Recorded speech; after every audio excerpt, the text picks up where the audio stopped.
السلام علیکم. خالد سیف الدین آپ کے ساتھ 17 مئی کی کال لے کر. جناب عالی آج کے سیشن کو دیکھتے ہیں. کل کی کال میں نے کہا کہ بھائی ہم تو ماننے والے ہیں ٹرینڈ کے. کم والیوم اہمیت کے حامل ضرور ہیں اور مگر اس وقت میٹر نہیں کر رہے کیونکہ consistency of the bills and direction north اوپر کی طرف جانے کی جو مسلسل کوشش تھی وہ کافی تھی والیومز کو اٹریکٹ کرنے کے لیے. اسی لیے میں نے کہا تھا کہ 8-10 کروڑ کے والیوم بھی ہو سکتے ہیں اور الحمدللہ والیوم ڈبل ہو گئے. جو پچھلے 2 دن سے 5 کروڑ کے والیوم چل رہے تھے آج 10 کروڑ 14 لاکھ کے والیوم ہیں. تو میرے خیال میں کوئی سرپرائزنگ اور امیزنگ بات نہیں ہے. ایک چیز ہے جو تھوڑی سی میں آگے بیان کرتا ہوں. اچھا، مارکیٹ کا آغاز بھی گیپ اوپننگ کے ساتھ ہے تو یہ بھی بڑی ایکسائٹنگ بات ہے. تو انفیکٹ تو آپ اگر غور کریں تو جو تمام امیدیں کل کی کال میں دلائیں وہ سب پوری ہوئیں. اب ہم یہ کہہ سکتے ہیں کہ کنسسٹنسی بھی ہے، ڈائریکشن بھی ہے اور والیوم جو بڑے ہیں اسی ڈائریکشن میں بڑے ہیں جو ڈائریکشن پچھلے 3 دن سے کنسسٹنٹ تھی. تو یہ بڑی پازیٹیو بات ہے الحمدللہ. اور ایکسائٹمنٹ جو ہے انڈیکس کی، جو میں آپ کو ایک بات بتانا چاہ رہا تھا، وہ پرفارمنگ اسٹاک میں ایز اٹ از ریفلیکٹ ہوتی مجھے نظر نہیں آتی. کیا مطلب اس بات کا کہ جو مطلب اماؤنٹ آف ایکسائٹمنٹ ہے اس کی ڈسٹریبیوشن ان اسٹاکس میں پراپر نظر نہیں آتی. ایسا کب اور کیوں ہوتا ہے؟ ایسا اس وقت ہوتا ہے جب ایک ٹگ آف وار کی کیفیت کچھ اسٹاکس میں ہوتی ہے تو چند ہیوی ویٹس جو ہیں انڈیکس کو اوپر لے کے چلے جاتے ہیں. اینی ویز، جو بھی صورتحال تھی، جس طرح میں نے کہا یہ والیوم اٹریکٹ کریں گے، انہوں نے کیا اور ابھی اور بھی والیوم اٹریکٹ ہوں گے.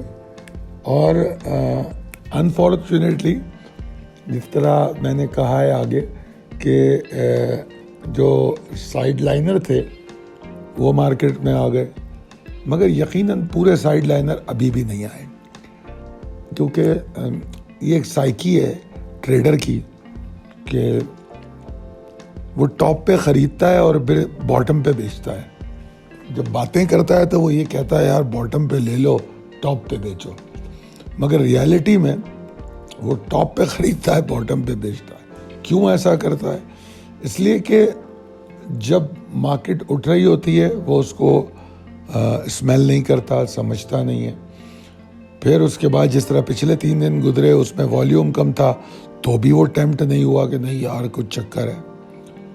اور اس کے بعد جب والیوم بڑھتے ہیں تو اس وقت جو ہے وہ اچانک انٹریاں مارتا ہے اور جہاں والیوم بڑھنا شروع ہو جاتے ہیں تو پھر وہاں مال ڈلتا بھی ہے. تو یہ ایک سائیکک ہے جو میں اکثر سائیکالوجی آف ٹریڈر پہ آپ لوگوں کو اپنے لیکچرز میں بتا چکا ہوں، میرے چینل پر بھی موجود ہے. پریسائز لیول ٹیبل اپڈیٹ ہے اور پورے ٹیبل میں زیادہ تر اسٹرانگ ریزسٹنس اور سپورٹس نظر آ رہی ہیں. اگر ہم انڈیکس کو دیکھیں تو اس میں بلز کی ڈیسپریشن نظر آ رہی ہے. ابھی جو ریسنٹلی لو بناتا ہے 41,041 کا، وہاں سے ہم نے 965 پوائنٹ کا گین لے لیا ہے. ٹھیک ہے جی.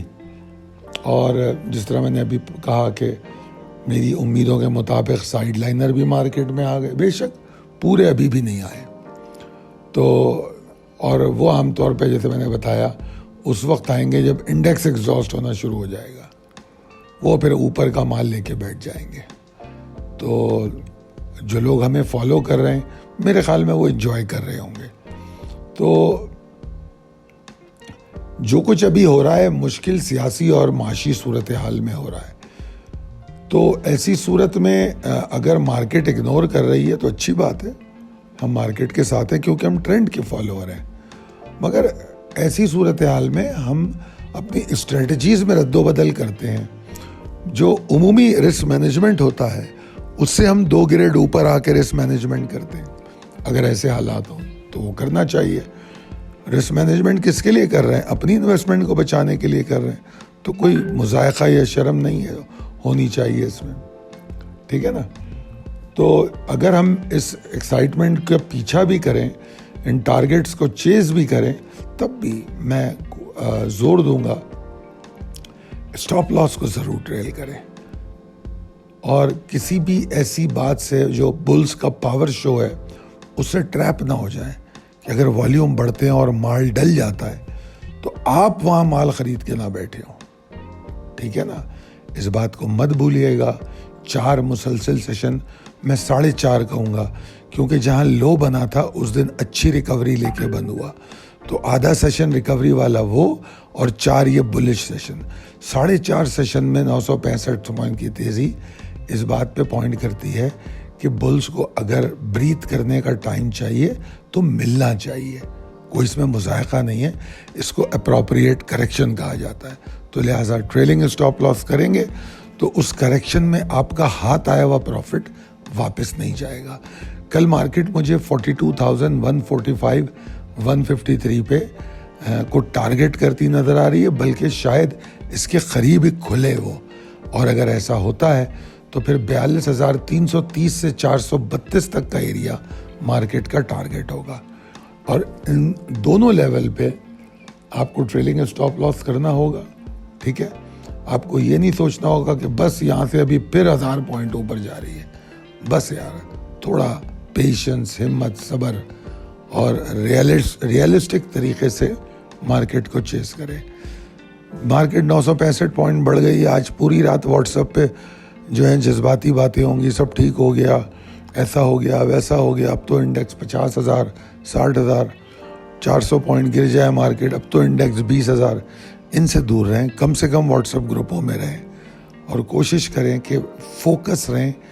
ریومرز اور بے وقوفانہ گفتگو کی بجائے ریئلسٹک اور جسٹیفائڈ باتوں کو ڈسکس کریں اور اچھے لوگوں کے ساتھ بیٹھیں, اچھے ٹریڈرز کے ساتھ بیٹھیں جو اچھے فنڈامنٹل یا ریئل فنڈامنٹلز یا ریئل ٹیکنیکلز کو ڈسکس کرتے ہیں, تاکہ آپ کے دماغ میں منفی خیالات یا یہ جو ٹیمپٹنگ چیزیں ہوتی ہیں جو عام طور پہ ایجنٹس اڑا رہے ہوتے ہیں واٹس ایپ گروپوں میں, سوشل میڈیا پہ, آپ اس کا حصہ نہ بنیں. ٹھیک ہے جی. خیر بہرحال, تو ٹریلنگ اسٹاپ لاس ایک بڑا امپورٹنٹ ٹول ہے جو آپ کے موجودہ منافع کو بچا سکتا ہے. اور میں سمجھتا ہوں کہ اگر آپ لوگوں نے ان دنوں میں پروفٹ کیا ہے تو آپ نے یہ بھی سیکھا ہوگا کہ میں کیوں آپ کو بار بار جو ہے پورٹ فولیو تبدیل کرنے کا مشورہ دیتا ہوں کہ یہ بیچ کے پھر وہ لے لو, وہ بیچ کے پھر یہ لے لو. جیسی مارکیٹ ہے, کٹ پیس مارکیٹ ہے, حالات اچھے نہیں ہیں, تو کیا ضرورت ہے بڑی بڑی امیدیں باندھنے کی کہ ہاں پائنیئر سیمنٹ نے بہت کما کے دیا ہمیں, اچھی بات ہے, ٹھیک ہے, ہم نے اس کو بڑا نیچے لیا. میپل لیف نے کما کے دیا, اور بھی بہت سو نے دیا, مگر ساروں نے برابر پرسنٹیج نہیں دی. میں دیکھ رہا تھا 19% سے لے کر 50% 60% تک اسٹاکس نے پرفارم کیا. تو جنہوں نے ریسکیجول کیا ان کو بہت مزہ آیا, بہت مزہ آیا. اب دیکھیے اگر پی پی ایل میں پہلے اوپر مال چھوڑا ہو تو یہاں خرید سکتے ہیں نا. حالانکہ پی پی ایل جب اوپر بھی تھا اس کو برا شیئر نہیں کہہ سکتے تھے, آج بھی برا شیئر نہیں کہہ سکتے, مگر بہرحال اگر اوپر کا مال رکھا ہوا ہے تو انتظار کیجئے, پہلے آپ کا ریٹ آئے گا پھر پروفٹ آئے گا. تو ریسکیجول کرنے میں یہ ہوتا ہے کہ آپ اپنا اس 5-7 دن کی مندی میں نئے اسٹاک لے کے 2-3 دن کا گین لے لیتے ہیں اور پھر واپس جا کے اپنا اسٹاک وہیں خرید لیتے ہیں جہاں پہ وہ کھڑا تھا. آپ کو میں کئی اسٹاکس کی مثال دے سکتا ہوں, بلکہ پی P L O G D C کی مثال لے لیں کہاں پر کھڑے ہوئے. تو بہرحال انجوائے کیجئے آپ لوگ, اور میں امید کر رہا ہوں کہ مارکیٹ میں ایگزاسشن کی پاسبلٹی بہت زیادہ تو نظر نہیں آ رہی. ٹھیک ہے نا, مگر اگر کوئی ایگزاسشن ہوئی تو ہم اس کو کہیں گے لمیٹڈ ایگزاسشن. لمیٹڈ ایگزاسشن ہم اس لیے کہیں گے کہ انڈیکس کے پاس کافی سارے اچھے وہ ہیں, سپورٹس ہیں جو اس کو سپورٹ کر سکتے ہیں. تو لمیٹڈ ایگزاسشن ہوگی اور پھر میجر سپورٹ ٹوٹیں گے, تب کہیں جا کے پریشر آئے گا, وہ بھی یہاں سے دور ہے. تو لمیٹڈ ایگزاسشن, اپروپریٹ ایگزاسشن اپرچونٹی ہوتی ہے ٹریلنگ اسٹاپ لاس سے اگر ایگزٹ لیے تو دوبارہ ریسکیجول کرنے کی, یا انہی اسٹاک کو اگر وہ اچھے ہیں تو دوبارہ بائی کرنے کی. اور بہرحال آخری سلائیڈ آپ کے سامنے, اگر آپ لوگ ابھی تک آپ نے رجسٹریشن نہیں کرائی ہے کورسز میں تو 034561904443 پر رابطہ کر لیں. بہت شکریہ. اللہ حافظ.